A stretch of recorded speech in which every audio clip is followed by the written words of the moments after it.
السلام علیکم۔ بسم اللہ والصلاۃ والسلام علی رسول اللہ۔ سوال آ گیا ہے کہ کسی کا بچہ لے کر پالنا کیسا ہے؟ میرے عزیز، شرعی طور پر یہ جائز ہے، لیکن یہ ذہن میں رکھیں کہ شرعی حدود و قیود کے اندر رہ کر۔ مثال کے طور پر قرآن کہتا ہے ادعوہم لآبائہم، ان بچوں کو ان کے باپوں کے ناموں سے یاد کرو۔ یعنی آپ اس بچے کو جو آپ نے لے کر پالا ہوا ہے، آپ اس کی ولدیت کے خانے میں اپنا نام نہیں لکھوا سکتے، اس کے کاغذات سارے کے سارے اس کے اصلی والد کے نام پر بنیں گے۔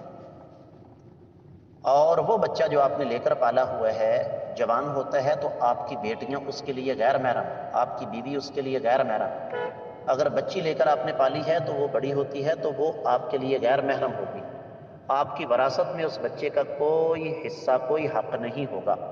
معاملہ صرف اتنا سارا ہے کہ ایک آپ کے جو جذبات ہیں شفقت پدری والے، ان کی تسکین کے لیے رب کائنات نے آپ کو یہ جواز عطا فرمایا، ورنہ وہ بچہ جن کا ہے انہی ہی کا ہے اور انہی کا رہے گا۔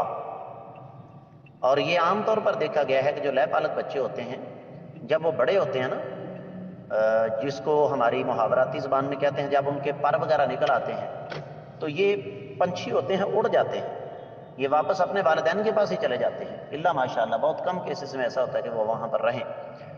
تو اس لیے وہ جو بچہ ہے لے پالک، اس کی شرعی حیثیت یہی ہے کہ وہ اپنے والدین ہی کی اولاد رہے گا۔